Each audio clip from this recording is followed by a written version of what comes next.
Hello students, welcome to our YouTube channel Brain Booster Classes. আজি আমি তোমালোকৰ class 8 ৰ শংকৰদেৱ বিদ্যানিকেতনৰ চেপ্টাৰ 2 ৰ অনুশীলনী 2C কে নম্বৰ কৰা 5 নম্বৰ। আগৰ ভিডিঅ'ত আমি 4 নম্বৰ কৰাইছো, এটা আমি কৰাম 5 নম্বৰ। তো বলা আজি ভিডিঅ'লৈ আগবাঢ়ো।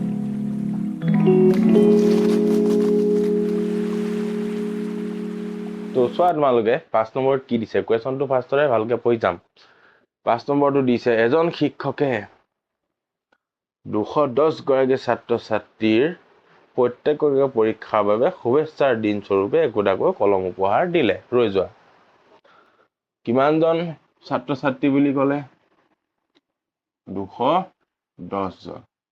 ফাৰ্ষ্ট কথাটো হ'ল মুঠ ছাত্ৰ-ছাত্ৰী কিমান 210 জন।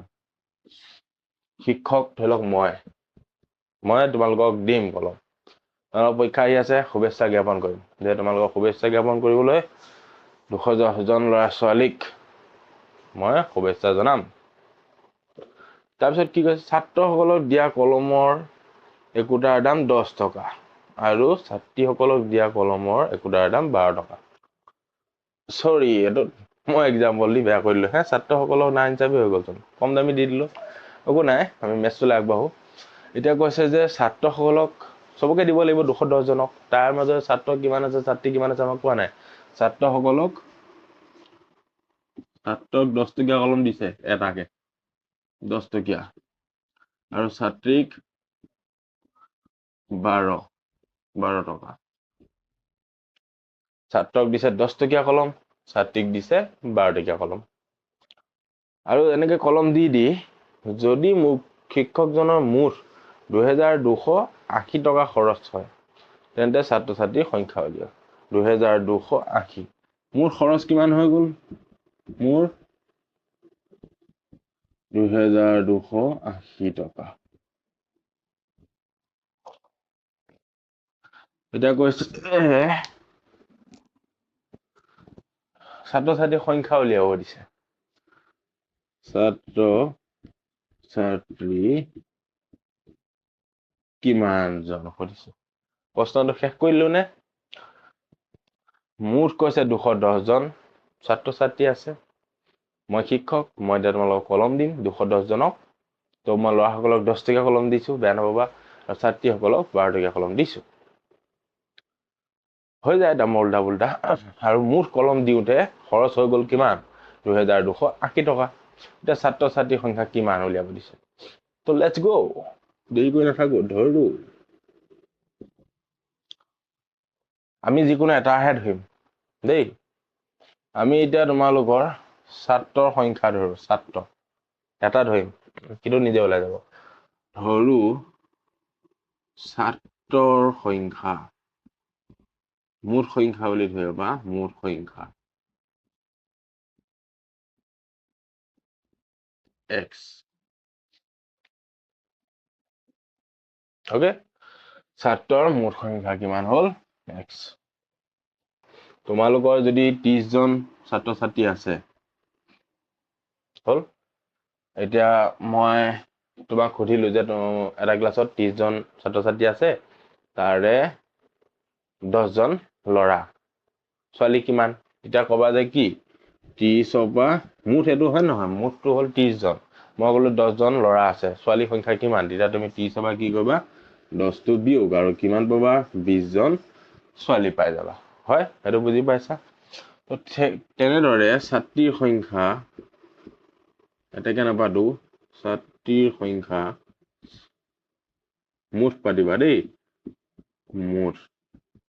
মুঠ সংখ্যা টোটেল কিমান 210। 210ৰ পৰা যদি আমি কি কৈছিলে ছাত্ৰৰ সংখ্যাটো বিয়োগ কৰি দিছো। ছাত্ৰৰ মুঠ সংখ্যা কিমান x মাইনাছ x। ছাত্ৰৰ মুঠ সংখ্যা x আৰু ছাত্ৰখিনি বিয়োগ কৰি দিলো গোটেই টোটেলৰ পৰা, ছাত্ৰীখিনি নিজে ওলাই যাব। এইটোৱে গোটেইখিনিৰ পৰা ছাত্ৰটো বিয়োগ কৰি দিছো, ছাত্ৰীখিনি ৰৈ যাব। এইটোৱে কি হ'ব ছাত্ৰীৰ মুঠ সংখ্যা। আমি এতিয়া ছাত্ৰ সংখ্যা জানা হয় ডাইৰেক্ট বিয়োগটো কৰি দিলো হয়, এতিয়া নাজানো যেতিয়া এনেকে ৰখাই দিম। এতিয়া প্ৰশ্নলৈ আহো। প্ৰশ্ন মতে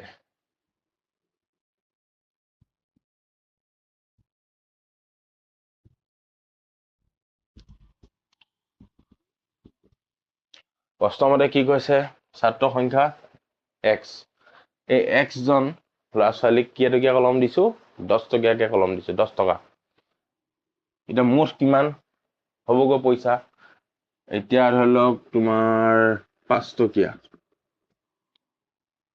টকীয়া মই কলম ধৰি লওক কিবা বস্তু আৰু মুঠ সংখ্যা ধৰি লওক 3 জন এটা মুঠ টকাটো কেনেকে পাম যে 5 টকীয়াকে দিছো এজনক আৰু মুঠ কিমান আছে 3 জন এটোটা পূৰণ কৰি দিম নে নাই 5 3 গুণ 15 হয় এটো বুজি পাইছা যে মই 5 টকীয়া বস্তু 5 টকাকে ধৰি লওক তোমালোকক দিছো চকলেট দিছো 5 টকীয়া চকলেট মই 3 জনক দিছো মুঠ কিমান খৰচ হ'ল বুলি ক'লে 5 আৰু 3 পূৰণ কৰি কিমান পাম 15 টকা হয় 3 জনক দিছো ইয়াত তেনেকে x জন আছে ইয়াত ধৰি লওক 3 যেনেকে ধৰিছো ইয়াত x জন আছে আৰু x জনক কিমানকে দিম 10 টকাকে 10 টকীয়া কলম দিম তো মুঠ খৰচ কিমান হ'ব এইটো আৰু এইটো পূৰণ বুজিলা পূৰণ কৰিলে কি হ'ব 10 আৰু 10 x পূৰণ কৰিলে 10x বুজিলা প্লাস এটো কি খৰচ হৈ গল যে এটো কিমান 10 টকীয়াকে কেইজন ছাত্ৰক দিছো x জন আৰু মুঠ পইচাটো এবেনে পাতিম আৰু ছাত্ৰী সংখ্যা কিমান এটো 210 মাইনাস x কেইটকীয়াকে দিছো 12 টকীয়া 12 পূৰণ 210 মাইনাস x হ'ব 12 টকীয়াকে কিমান জনীক দিছো এটো ইমান জনীক এটো ওলাব নাই গোটেইখিনি বা ল'ৰাখিনি বিয়োগ কৰি দিছো ছোৱালীটো এটোৱে মানে ইমানখিনিক 12 টকীয়াকে দিছো ল'ৰাখিনিক 10 টকীয়াকে দিছো ছোৱালীখিনিক 12 টকীয়াকে দিছো আৰু এটোটা পূৰণ ফল কৰি আমি কি পাম এটো হল কেই টকাকে দিছো আৰু কিমান জনক দিছো দুইটা পূৰণ কৰি কি পাও আমাৰ টোটেল খৰচটো এবাৰতে জানে কৰিলো 5 টকীয়া মৰ্টন কেইজনক দিছো 3 জনক 5 3 গুণ 15 এটা 10 টকীয়া ধৰক চকলেট কেইজনক দিছো 1 জনক দুইটা পূৰণ কৰি 10x হল আৰু এটো কি মুঠ টকাটো আৰু এই দুইটা খৰচ কৰি পেলে আমাৰ প্ৰশ্নত দিয়া মুঠ টকাটো কিমান সমান চিন 2280 টকা এইটো এটা মই এখাইটা কৈ দিম যে আমি ধৰিছো 1 জন ছাত্ৰ আৰু ছাত্ৰী সংখ্যা টোটেলৰ পৰা টোটেলটো আমাক দিয়া আছে যেহেতু টোটেলৰ পৰা আমি ল'ৰাটো বিয়োগ কৰি দিলো ছোৱালী সংখ্যাটো এটো এতিয়া ল'ৰা কেইটকাকে দিছে 10 টকাকে এজনক দিছে এখানে 10 পূৰণ ল'ৰা টোটেল সংখ্যা পূৰণ প্লাস ছোৱালীক কেইটকাকে দিছে 12 টকাকে এখানে দুইটা পূৰণ আৰু এই দুইটা পূৰণ কৰিলে আমি কি পাম মুঠ কিমান খৰচ হ'ল আৰু মুঠ কিমান খৰচ হ'ল হেতু আমাক দিয়া আছে এনে সমান চিহ্ন কিটো সাইডে 2280 টকাটো পাতি দিছো এতিয়া মেথছ আৰম্ভ হ'ব এতিয়া চোৱা 10x প্লাস আৰু ব্ৰেকেটৰ ভিতৰত এনেকে দিয়া থাকিলে এই সংখ্যাটো বাহিৰত থকা সংখ্যাটো ফাৰ্স্ট ইয়াৰ লগত পূৰণ হ'ব যি চিন দিয়া থাকে সেই চিন বহিব তাৰপিছত আকৌ এটো ইয়াৰ লগত পূৰণ হ'ব জাস্ট ফাৰ্স্ট চাও আমি 12 আৰু 210 এনেকুৱা শূন্য থাকিলে এটো আততে পাতিবা এটো ডাইৰেক্ট পূৰণ কৰি থাকিব নালাগে এনে জামেলা 2 গুণ 2 2 গুণ 4 1 গুণ 1 2 গুণ 2 5 2 2 আৰু শূন্যটো লাষ্টত লগাই দিলে হ'ল কিমান 2520 টকা 2520 তাৰ পিছত এটো যোগে যোগে যোগ হ'ল যোগে বিয়োগে বিয়োগ 12 পূৰণ x 12x ইকুৱেল 2280 হ'ব এতিয়া চোৱা আমি x ৰ সংখ্যা কিটা সেপাৰেট কৰি লওঁ 10x minus 12x আৰু এই সংখ্যাটো যদি আমি হিটু সাইডে পঠিয়াই দিও যোগৰ আছে সমান চিহ্ন হিটু সাইডে পঠিয়ালে বিয়োগৰ হৈ যাব -2520 আৰু এটো প্লাসৰ +2280 और এটো এনেকেও পাতিব পা 2280 হেতু যেহেতু আছে আগৰ পৰা হয় -2520 পাতিলে হ'ল দেই হ'ব এটা মই বাকিখিনি মুছি দিছো এখিনি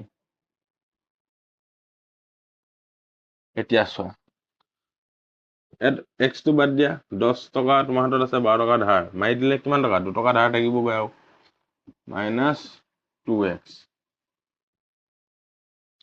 হ'ব প্লাস মাইনাসৰ খেল ভালকে কৰিবা সমান চিহ্ন কিপেনে ইয়াত এতিয়া এটো তোমাৰ হাতত জমা আছে প্লাস যেতিয়া জমা আৰু এটো তোমাৰ ধাৰ আছে জমা মাৰিও ধাৰ বেছি, এইটো বেছি হয় নহয় ধাৰটো, তেন্তে কিবা এটা বিয়োগ ৰৈ যাব আৰু ধাৰ কিমান 2520 সেইটো মাইনাছ ধাৰ তোমাৰ এতিয়া জমা কিমান দিলা আৰু কিমান ধাৰ মাৰিব বাকী থাকিব 0 এইটো নাযায় এক এটা ধাৰ ল'লে 12 পৰা 8 গ'লে 4 থাকিল 4 পৰা 2 গ'লে 240 টকা আৰু তোমাৰ ধাৰ থাকি গ'ল ইমান ধাৰ আছিল দোকানত তোমাৰ ইমান টকা মাৰি দিলা আৰু ধাৰ ইমান টকা থাকিল এনেকে উলিয়াবা নহবা তোমালোকে এনেকুৱা এইটো বা এইটো বিগ কৰি পেলাই ডাইৰেক্ট 240 পাতি থৈ দিলে নহব বুজিলা এতিয়া চোৱা দুই সাইডে বিয়োগ আছে বিয়োগটো আমি পিছত উঠাম বাৰু এতিয়া x টো এইটো সাইডে যদি ৰাখো এই মাইনাসটো সিটো সাইডে গলে কি হ'ব পূৰণ হৈ আছে কিমানে গলে হৰণ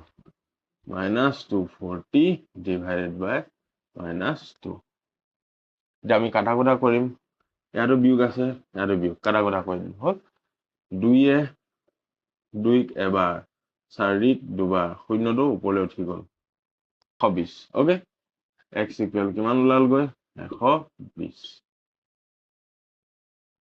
এতিয়া আমি পাতিম কি ওলাল গৈ এতিয়া আমি ছাত্ৰৰ সংখ্যা কি ধৰিছিলো x আৰু x কিমান 120 জন এটাকে ছাত্ৰৰ সংখ্যা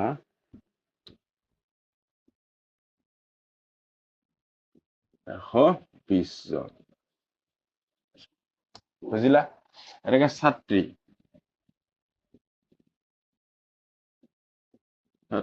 সংখ্যা টোটেলৰ পৰা কি বিয়োগ কৰিছিলো x টো 210 হয় দিয়া 210 210 - x আমি x ৰ ভ্যালু পাই গলো কিমান 120 210 - 120 কিমান থাকিব গো 90 জনী ছোৱালী বুজিলা ল'ৰা সংখ্যা কিমান 120 জন ছোৱালী 90 জনী বুজিলা এতিয়া আৰু টোটেল কৰিলে কিমান হয় 210 জন এনেদৰে উলিয়াবা মেছটো যদি বুজি পাইছা বৰ ভাল কথা নাপালে কমেন্ট কৰি জনাবা কি ডাউট আছে মই ক্লিয়াৰ কৰি দিম ঠিক আছে তো আজিলৈ ভিডিঅ'টো ইমানতে সামৰিছো নেক্সট ভিডিঅ'ত আমি কৰাম তোমালোকক 6 নম্বৰ এতিয়ালৈকে থ্যাংক ইউ সো মাচ